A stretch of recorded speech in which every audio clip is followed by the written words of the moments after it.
You're my caffeine in the morning, got me feeling like I'm on top of the world.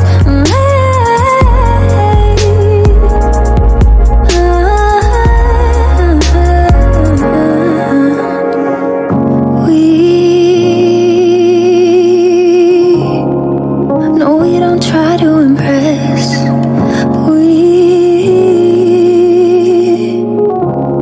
Baby, we're not like the rest, oh.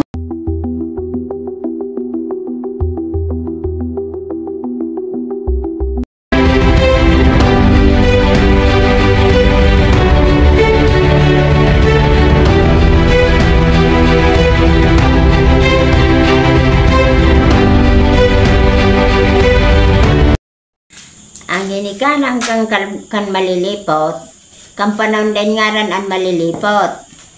Ngunyan, may nagdiyan na Amerikano. Hapot sa mga tao duman, kung ang ngaran kan lugar na ito.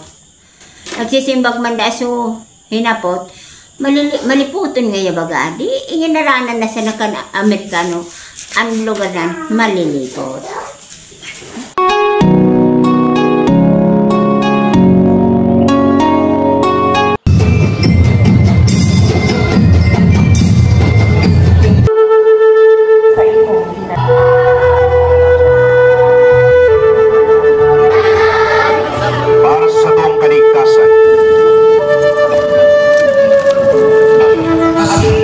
Sa esplanada para sa satong banal na misa.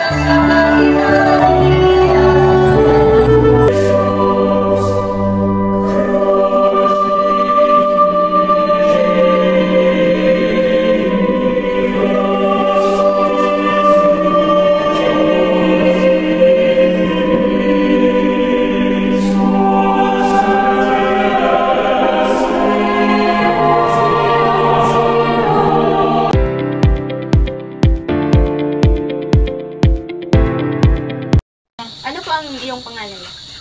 Cristita Barcelona. Ilang taon ka na po? 79. Paano pinagdiriwang ang mga okasyon sa buhay sa pamamagitan ng ritual at tradisyon? Example po yung kamatayan.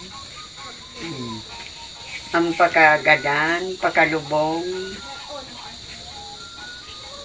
na halimbawa balo, dahil ka kunyan sa bakong balo, dahil ka maki-istorya. Kulungong kang diit na oras, space pagkaaga, kaipuhan magsimba, amay. Sa kasal po ba? Sa kasal, pamaberma, kasal, naguhuroron mo naan mag-ibong-ibong na mga kurang. Sa kapanganakan, may mga tradisyon po ba? Sa kapanganakan, kaipuhan, halimbawa, 10 aldaw, dangang ka magkaredos. Ano ang mga ritual at tradisyon na ginagawa para protektahan ang komunidad mula sa mga masasamang espiritu? Kaipuhan, maggamit mga bendita, kamangyan, muda pangadyon ang pagkahapon. So, paano po pinagsasama-sama ang mga tradisyon na gawain sa pagdiriwang o seremonya? Sa piyestahan, kaipuhan, despiras, Dispiras, handa ka na. Nung may mga ihanda, mabunok ki orig. Ano ang papel ng mga matatanda sa komunidad para maipasa ang kaalaman sa ritual at tradisyon sa mga susunod na henerasyon? Ang pag-eskwela, kaipuhan, tandaan kimaral. Tananing makaarog kan sa mga dati, Yes, day po man. kan mga panahon, kay malingawan, kan mga bagong tubo ngunyan. So, paano po nakakaapekto ang mga pagbabago sa lipunan o relihiyon sa mga ritual at tradisyon? Garo ngunyan ang dahilan dyan sa mga cellphone. Yun yung pagbabago na Iyon pagbago kan mga ritual. kabataan ngunyan. So, ano ang mga pagbabago na ginagawa sa ritual at tradisyon? Ngunyan ang pagbabago. Yan ang Dahil na naniniwala ang mga hobines, ang mga kabataan. Pictusunod naman so sa indang kagustuhan. so, yun. Salamat. Finish. Ano ang iyong pangalan? Margie Barcelona. Ilang taon ka na po? Paano pinagdiriwang ang mga okasyon sa buhay sa pamamagitan ng ritual at tradisyon? Halimbawa po ang kamatayan. Sa mga kasabihan ng mga gurang, arog kang sa pagkakanda, bawal ang pag suon-suonon ang mga plato, pagkakanbaga. Tapos bawal da magsigid, maglinig, bawal magtukaw sa pigtukawan kang balo. Ano ang iyong pangalan? Marieta Malate, Ilang taon ka na po? 40. Paano pinagdiriwang ang mga okasyon sa buhay sa pamamagitan ng ritual at tradisyon? Halimbawa na lang yung kapanganakan. Sa kapanganakan,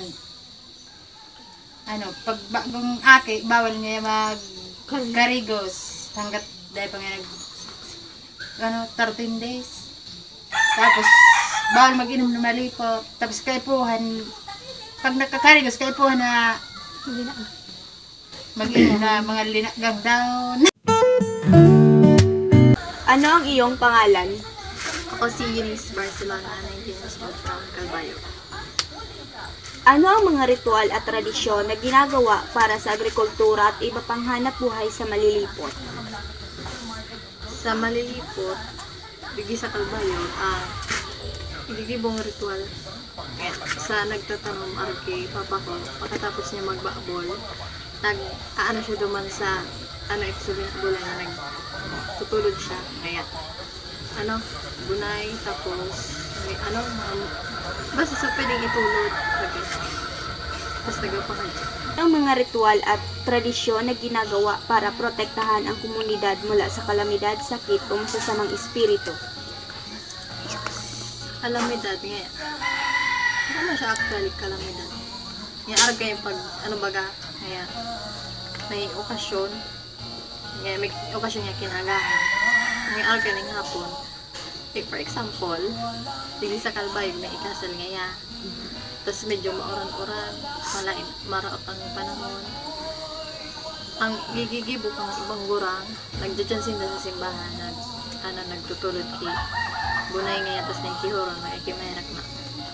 Tawan ki, maray na panan para sa aka. Ano ang mga pagbabago na ginagawa sa ritual at tradisyonal? Yan, piling ko, wala man ang pagbabago. May nadadagdag lang gayot. Paano pinagdiriwang ang mga okasyon sa buhay sa pamamagitan ng ritual at tradisyon? Example na lang yung kapanganakan, kasal, or kamatayan. Sa kapanganakan na example, ngaya, birthday ko, sa allo na ito, pagkaaga, bago mag-repos ipos, mapagkutpi kandila, blessings mo na hali kay Lord. Tapos,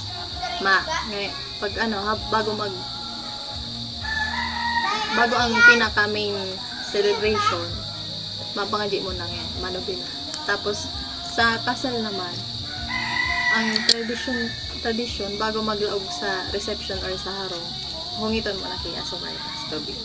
Tapos sa kamatayan, may puon kang naburol ang sugadan. Tigpapangadyaan siya kada bangge hanggang sa last night. Ano ang iyong pangalan? Marian Barcelona po. Ilang taon ka na po? 16. Ano ang mga ritual at tradisyon na ginagawa para sa agrikultura at iba pang hanap buhay sa malilipot? Base po sa mga nanaw ko, like, sa mga sabi-sabi nga ni Lola, maganda po magtanong kung ano po nga pwede pong tanong mo sa example, pwede mo example yung kamote ngayon. Pag maalupalap da po ang panahon ta, yan da po matalubo at madakol da pong manginginod kayo na. Yung wala po. Paano pinagdiriwang ang mga okasyon sa buhay sa malilipot sa pamamagitan ng ritual at tradisyon? Like example is sa kamatayan, sa ritual is nag-aalay sindak yung mga pangadji. Tapos sa tradisyon is nag-aalay sintang pagkaon kada piyestang gadan or kaya 1 year. Ano ang mga ritual at tradisyon na ginagawa para protektahan ang komunidad mula sa kalamidad, sakit o masasamang espiritu? Ang pangani maanuhan ang sakit, maglimpya. Tapos ngani karwing malinig ay maanuhan, ay makakuha kihilang. Tapos ang kalamidad naman dapat karmi magpangadji. Ngani yan ang ligtas kita sa bagyo. Ano po ang pinagmula ng mga ritual at tradisyon sa malilipot at paano ito nagsimula? Ang malilipot na sarong mayaman na kultura sa Pilipinas na. Pero sa pag-abot kan mga dayuhan, may nadagdagan pa baga so ninda. So ritual na arog ngaya kang sa kan mga Katoliko, sa Kristyanismo. Ano ang papel ng mga matatanda ng komunidad sa pagpapanatili at pagpapasa ng kaalaman tungkol sa ritual at tradisyon sa mga susunod na henerasyon? Dahol ang papel ninda sindang nangakaaram kang sa mga nangyayari mga tradisyon, tapos ritual sa kan mga inot na panahon. Sa pag-ininda, ngunya na sa mga bagong henerasyon, nagkakaukod sa inda, ituturuan ninda kan mga kung sa mga dating paniniwala ninda, kung paano sa mga tradisyon kaito, sa mga ritual, para da malingaw kan mga bagong henerasyon. Ano ang mga ritual at tradisyon na ginagawa para protektahan ang komunidad mula sa kalamidad, sakit o masamang espiritu? Halimbawa sa ritual, so pag may maabot na kalamidad, bang orasyo imperata para makaligtas kita sa kalamidad. Anong pangalan mo lang? Lolita Bisaw. Lolita. Karang edad mo na tabi lang? 80 ka na? 80. Maniapat ako sa mo lang. Anong pinagmulang kang ritual, budak tradisyonal ka malilipot? Sa paglubi, nagpaghabol, nagibukibag, nagibukiluyan. Ang mga pista lang, ano ka, tradisyonal lang? Pista naman. Siyempre bagamay sayawan, pared, siyempre handaan, may misa. Tapos sa ritual lang? Nagmanubina.